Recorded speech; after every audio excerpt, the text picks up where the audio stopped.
For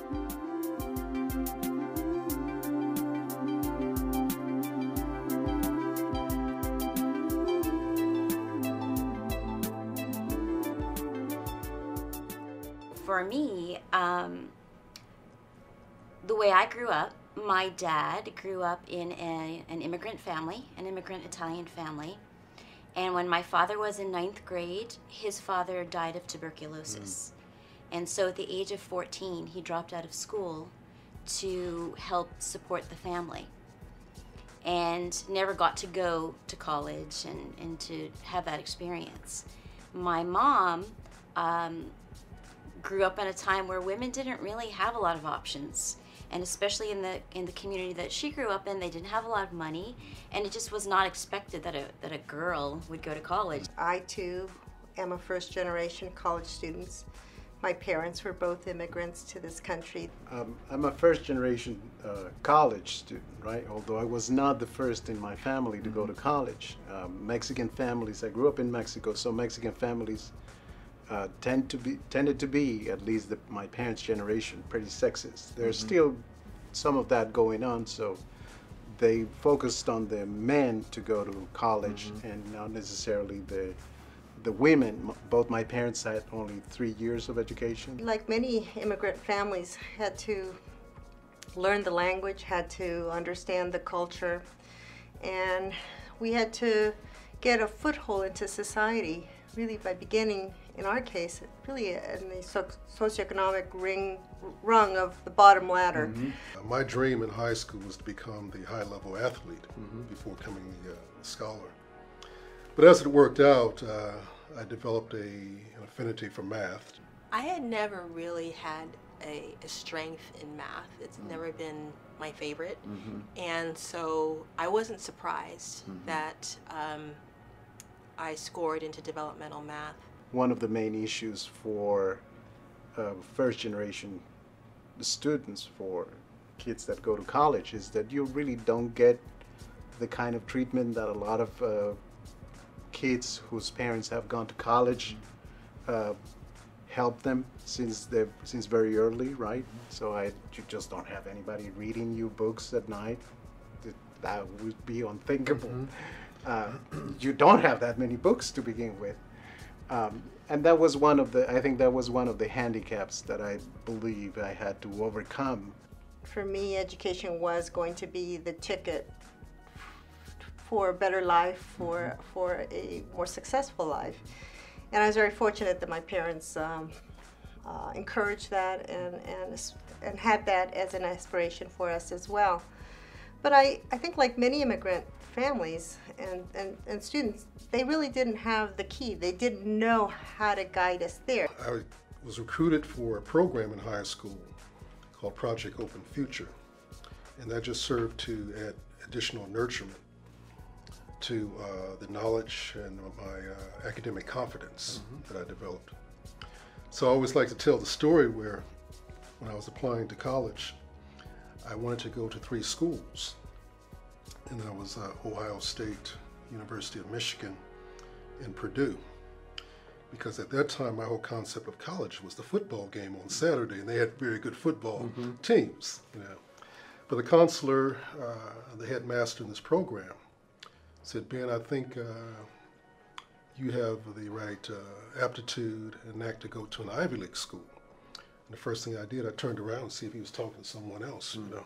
I didn't really know what I was going to major in. I didn't know how I was going to pay for college. And so instead of helping me find the tools and the strategies and the resources, his advice to me was to spend some time working, perhaps going to the community college. I would think the other thing that I tell the students is that I was not the best student in undergraduate school. Pretty much had a C average in all my engineering courses. I remember how I got my hands on my first college application. I asked my peer, I said, "What is that? Where did you get that? What, tell me more about that." And that's how I figured out how to find an application, how to find financial assistance. All I could see were just lines, just lines. There's a line for this and a line for that. And I could feel myself just getting really anxious. You know, I was trying to be brave because my mother was there, and I didn't want to act like I was scared or anything like that, but the whole thing was pretty scary. I was unsure when I started college. I was not technically undeclared, but I was undeclared. Out of nowhere, Mark, I just start crying because I was just, like I said, I was just done. I was tired. I didn't get any classes, and my poor mother, she, because she was frustrated for me, and I understand that now, she raised her voice at me. And she says, "Why are you crying?" And even though I'm in electronics, I'm a professor who teaches in the Department of Electrical and Computer Engineering, the hardest subject for me in undergraduate school was electronics. And when it came time for me to go to college, though, I didn't really see, how do you do this? I knew that I wanted to do something I really loved, and I started out at community college and kind of was just going through, okay, this is college, what is this like, you know? And I went from knowing everything to knowing nothing. And I had to rely on people more than myself to develop my confidence in academics again. When I was applying to college, there were not lots of Latinos in college. In our community, it was customary or typical or normal for a young woman to work, to assist in helping her family. And so I think maybe he was tapping into some stereotypes. There was one class I remember I took some experimental research, and they were speaking about quasi, right? I never really came across that word, and for the entire 30-40 minutes of the beginning of the class, I just didn't know what they were talking about. What was the topic of the class, and it's a very terrifying moment. My Spanish teacher took me aside and asked me, what's the matter? You seem preoccupied. You seem like something is bothering you. And I explained to her the conversation that I had just had. And she said, "Don't listen to that advice. Let me offer you a different set of advice." And I was going to get in, and she stopped me and said, "I don't know where you're from, but here in the United States, people take showers, right?" And I did indeed. I take showers every day, right?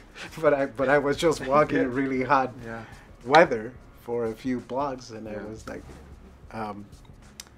and that kind of aggression, if you swallow it, you're in trouble. We have to take that first step and say, "I'm just going to do it. I don't know what's going to happen. I'm just going to take a step out on faith and see what happens." Because at the end of the day, at least I can say I tried. And it actually happened to work out. It actually happened to work out. But it hasn't always been, I mean, I've been on an academic probation before. I think people would be surprised that I didn't grow up believing that I knew how to get here. I think it was, like many of us, kind of a serendipitous path to get here. So, I mean, here I am today talking to you, supposedly on the other side of the hill, right, the speed bump. But I still do this. I still am looking for, who can help me navigate the next hurdle? Who's done something I haven't done here? Where can I get advice? I myself am a graduate of a Cal State campus. I couldn't think of anywhere else I'd want to work than at a Cal State. I'm always looking to be inspired. I think till the day we die, we're all of us are looking for inspiration. It never ends.